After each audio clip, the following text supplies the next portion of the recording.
Dear Diary, today I took the first step in becoming an ADHD coach. I can't actually quite believe it. I want to learn, grow, and build something extraordinary. I think this journey will be the Indigo Diaries. Dear Diary, welcome world to the Indigo Diaries, and welcome to our exciting new series, Series 2, The World Through a Trainee's Coach's Eyes. And that coaching training is me, Tasha Hickling. The Indigo Diaries is a podcast for those who want to learn about ADHD through others' experiences. So I'm back this week after another week. I've had a really, really busy week. I'm actually recording this in the middle of meetings. So I had like a quick half an hour. So I was like, do you know what? I'm just going to get it in here because we're only making these quite short. So I was like, I'm going to get it in here to make sure that I have enough time in order to do it. I'm really trying to utilize my time. So this week, the reason why I'm really busy, I've just started a new course about positive intelligence. And I thought the podcast would have to come second, but, I've managed to find the time in here and, I'm just really trying to use this time that I have. And, time management is something I really, and most people probably listening really struggle with. So I'm quite proud of myself. I always like to start with a little success of the week. So today we looked at ADHD Life Coaching. We looked at how ADHD Life Coaching is different from other professions. Last week, we talked about the benefits of ADHD Life Coaching. And this week, I'm going to kind of give you my own experience about ADHD Life Coaching. So in this, I'm just going to say this is fully my experience. Okay, this is my experience with my own ADHD and what ADHD Life Coaching has done for me. And I won't be doing any names or anything like that. And this is basically just kind of a retell of what I needed it for and kind of how it kind of went for me in my own experience. I always think it's good to, this podcast is for learning from other people's experiences. So a bit nervous about this, never really opened up about this to many people. So here we go. So about a year ago, about 18 months ago, I was in China and I was diagnosed with ADHD. And it was just when I decided to move countries and move jobs. So I didn't really have time to think about what I was going to do with the knowledge of having ADHD. And like I did look into, it just took me 6 months to really get that hyper focus. I hear many people when after they've been diagnosed, they get that hyper focus about ADHD. And it took me about 6 months to get that because of the kind of the circumstances in my life. So then lockdown started in Malaysia. I was in Malaysia about 6 months later and I had so much more time. And I remember I had the Easter holidays and I had a week of doing nothing. I had a whole week and I just my partner was at school and I just did nothing. Absolutely nothing. I was watching TV, I was moping around and I was like, what are you doing? This is not who you are. I don't like moping around. I can't sit in bed for more than like a day or half a day. And it just sparked something inside me. And I was like, get up. What are you doing? This voice was just like, get up. What are you doing? Use this time. So then I began researching ADHD and I ended up deciding to motivate myself because we weren't allowed outside. I decided to do a run with Corathon, so a marathon in quarantine for an ADHD charity in the UK. And then, so for that, I wanted to kind of build awareness on my own social platform about ADHD. So during that, I started looking about podcasts and like books and everything about ADHD. And I was just doing it for awareness about ADHD in general. I didn't really think about myself in that. And then on the podcast, I heard about life coaching, ADHD life coaching. I was like, what is that? I have therapy. I didn't really want to go on meds. I'd started exercising a lot. I was feeling quite good. And then I started to really get to know about how ADHD was affecting me. And I really kind of wanted to help my life and be better. And I wanted to move forward and grow and know about this. I've got this knowledge now. What are you waiting for? Okay. You're in a space where you have the time, you've got the time to do this. So I looked on the ACO, which is the Association Coach Organization. And I put their link below and we're going to talk more about them next week. And I found a few coaches that I was interested in. So I decided to take a few interviews with a few coaches. From this podcast, I heard that was the best way to move forward, to try out a few coaches to see which one you like. And all three of them were really nice people, but one of them, she was actually the first person that I met I just fit with. You know, it takes a lot, especially for me, to feel quite comfortable and open up to people. Back then, I wasn't very transparent. It used to take me a lot of time, and I instantly just felt comfortable. And relationship for me was the first element that came with coaching. You know, I've got to build that relationship and have to be comfortable. That's just who I am. I like to be comfortable. And my coach was just such a, click. And then next was really hard was ended up showing and willing to be vulnerable. In order to be able to move forward and admit that you need to grow, you've got to show and that be vulnerable. And being in that space with my coach, it was such a safe space. I trusted her completely. And this was one of the first people that when I said, oh, I do this, I do this, I do this, I do this, she just got it. I didn't have to explain myself. It took me like 2 weeks to really unmask some parts of my life I'd never opened up to anyone. And she actually helped me open up to people in different parts of my life, because that's what I wanted to do. You know, I could see where I wanted to go. I just didn't know how to get there. So at the start, for me, my biggest goal was I wanted to understand my ADHD brain and work with it and make my life a bit easier. I wanted to make my life easier because now I have this knowledge. I wanted to know more about it. So each week we kept working towards different things that came up towards that long-term goal. And we met once a week, and some things would just come up and that would be fine. We'd work on that. In between our, 50-minute hour sessions, I kept a log. I didn't need to do this, but I wanted to do this for myself. I kept like a little log, and I set myself little homework. So like, for instance, one week I wanted to talk about pausing, the element of pausing. And I didn't really know what that meant. So then I would then listen to podcasts or find books that would do that. During lockdown last year, there was a free course by a really amazing coach. I'll share, called Time to Thrive, Lynn Edress. She's absolutely fantastic. I'll put all the links below. And she did like a free 7-week course online. So I was doing that, and that was boosting my education on my ADHD. But then my work with my own coach was helping me learn that information and then what I specifically wanted to work on. And it was just amazing. Like, I've set myself these little homeworks. I don't like that word. I called it growth work. And, it just built on what I was working on. And it just meant that I was really kind of grasping every moment. With working my coach helped me keep on track. Knowing that I had to meet her 4 days later meant that I would do it, because it's having that accountability. Oh my God, I need to do this, I need to this. And it also helped with the medication of ADHD. She's an expert in ADHD. I would say, I've got this, and then they would give you that information about ADHD, and it would just validate and acknowledge everything that I was saying. And the coaching, my coaching experience wasn't up. I don't think life is like that. It was very up and down, up and down, up and down. Some things I would do and it wouldn't work. And it was hard to then get back up. But having that accountability, like by email or WhatsApp, and for me it was email, checking in with my coach in the week. I always used to do that. I used to say that that's what I needed.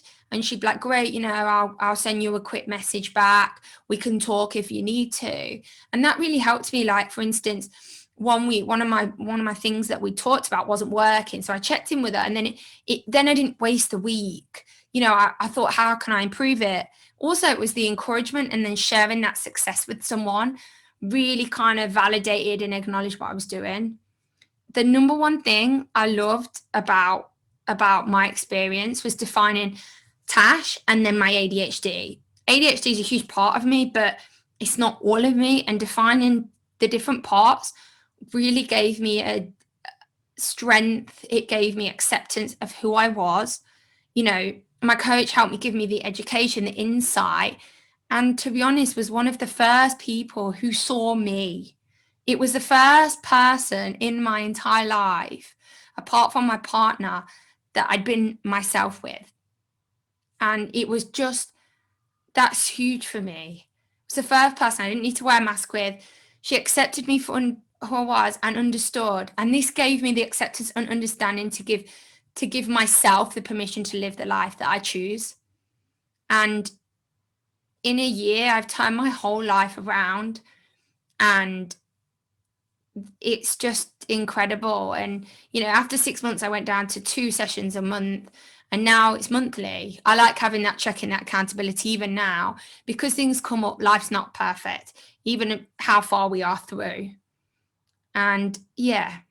And in the second half of so that's kind of my experience, the process of it. When we come back, I'm going to look at the specifics and kind of look at the benefits that I really got from it. I've gone over as always, but this is about me, so of course it's going to go over. So join us after the break, and we're out.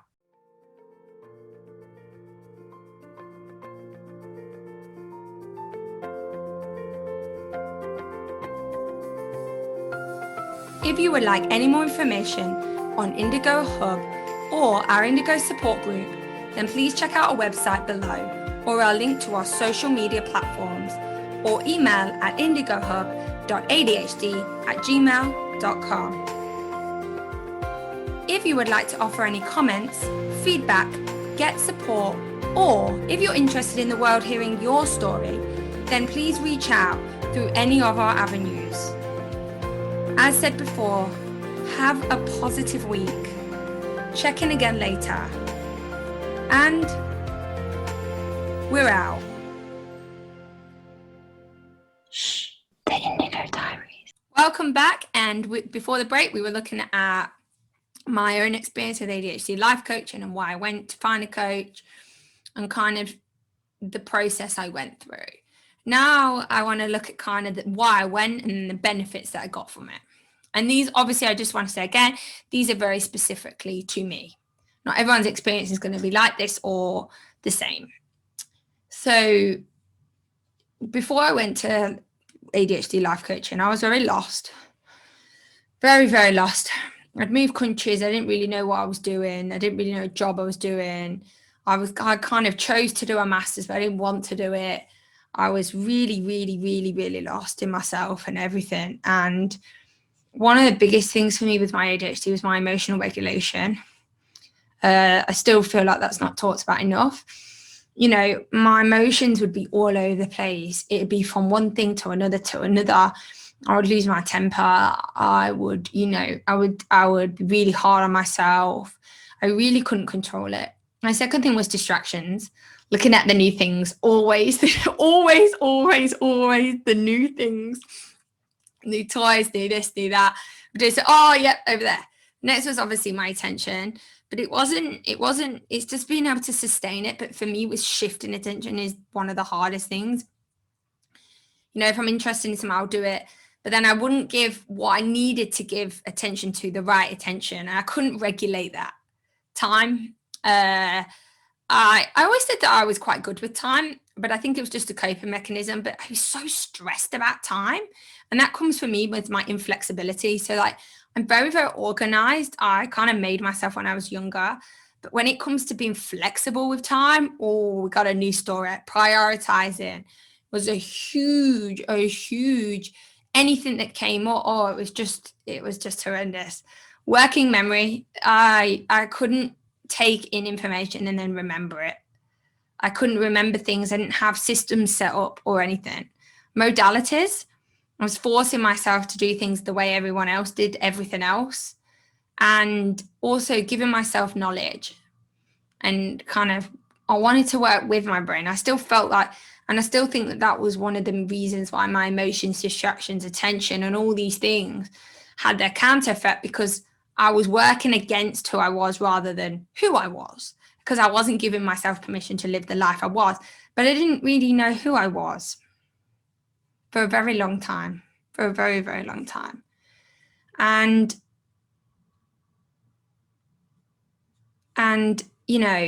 one of the very positive things that I have about myself is my drive, and that comes with who I am.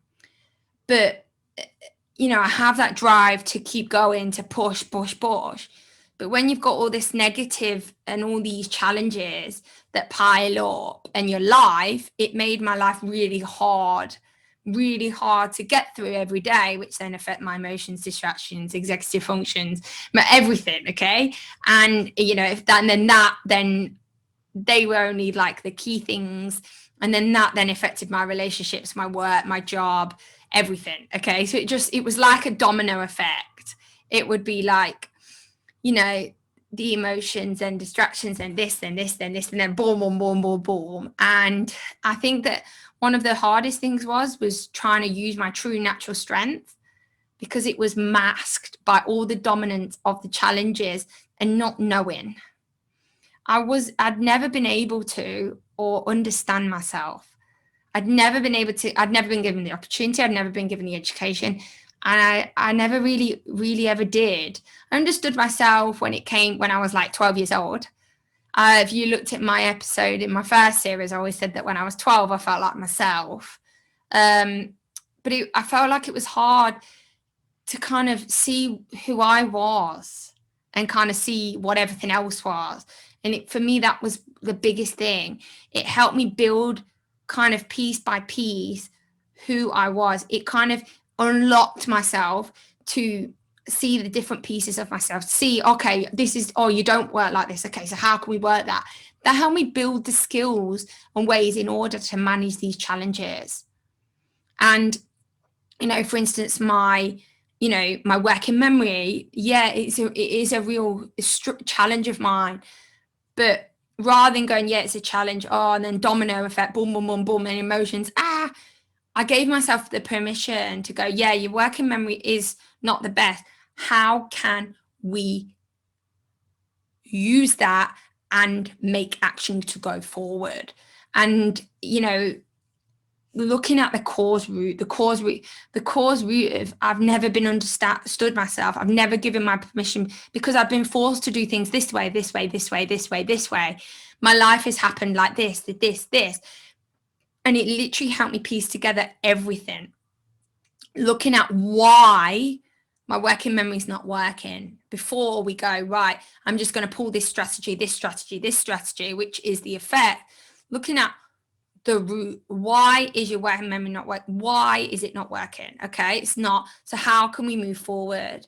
And I think that was one of the biggest things for me with ADHD life coaching, was understanding. I like to know the why of everything. That's just who I am. Someone tells me something, I'm like, why? It drives my partner crazy. And I could understand the why. And when I could understand that root of why it was happening, then I could look at the possibilities and take action. I think one of the main aspects I benefited for me was it was all driven by me.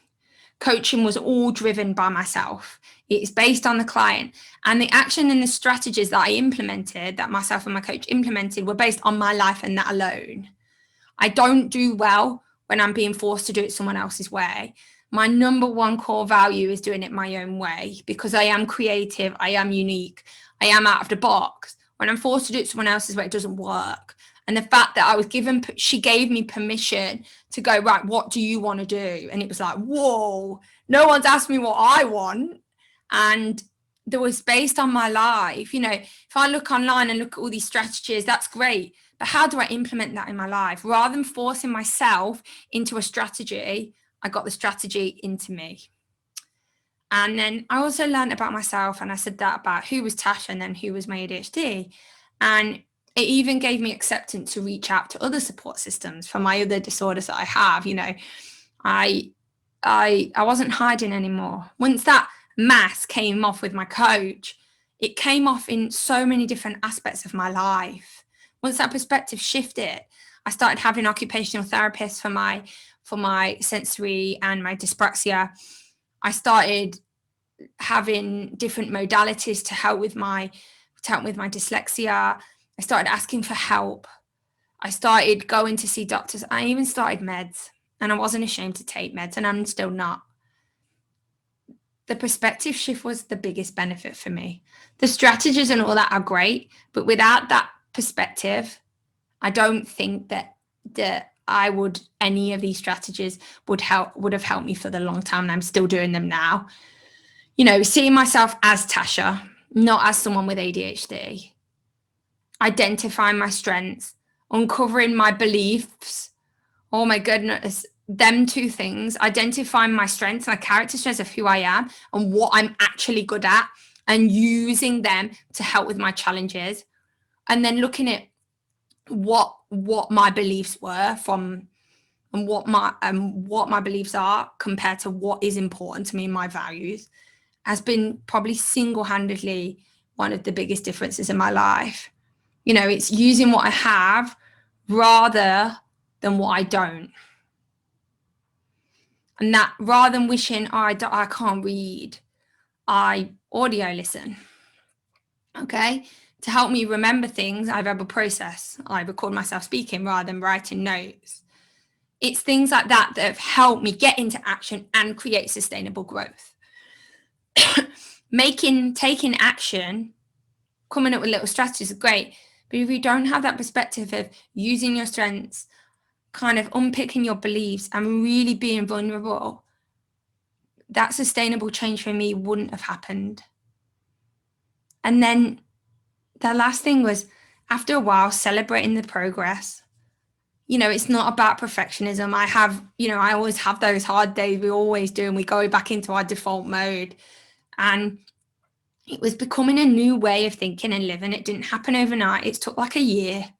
I honestly feel like in the last 2 months, I can really see the difference in my life. That took like a year. It's been over a year now. And it helped me become my old self. And I have now support systems that I never had. I have my coach, I have my doctors, I have my support group, I have friends, I have my partner. And I'm starting to really use the skills that I'm doing in my everyday life. And it is so freeing. I said in my first episode a long time ago in series 1, I used to say that ADHD was the key to unlocking the box of my treasured brain. And ADHD might have been the key, that might have been the actual key. But for me, coaching was the one that made me unlock the box. Coaching, ADHD was the key to unlocking who I was, but coaching was the action to actually turn the key of who I was and always have been, but just life just got in the way. And I honestly feel like now I'm like that 12-year-old self, but older. So yeah, that's my story of ADHD life coaching. And I've realized it's gone over, and it could have been so much longer. I tried to keep to the main point. There was many benefits. It was very up and down. I cried many times. I wanted to give up many times, but I didn't, because I had somebody there to partner with me, and I never felt alone for the first time in a long time. Could ADHD life coaching be your key to your box? Who knows? So next week, we're going to talk about where and how to find a coach. Okay. And not just any coach, how to find a ADHD life coach that's got the qualifications, everything. How do you find one that is right for you? And we're going to talk about different places you can find them, kind of the process and what to look for. Okay. And I really hope that you come back and listen to that one. I think that's going to be a really good one. My encouragement of the week is one of my favorite quotes. Maybe the journey isn't so much about becoming anything. Maybe it's about unbecoming everything that isn't really you, so you can be who you were meant to be in the first place. ADHD life coaching helped me unbecome everything to become who I was and who I am. And that is the single one hand reason why I want to become a coach. I hope next week you come, learn, listen, and experience the world through the eyes of a coaching training. Why not? Have an amazing week, everyone. And we're out. Dear Diary, as the training process goes on, it makes me stop and wonder, could there be more for us? More light, more possibilities, and a place where we can truly be ourselves. I think this journey will be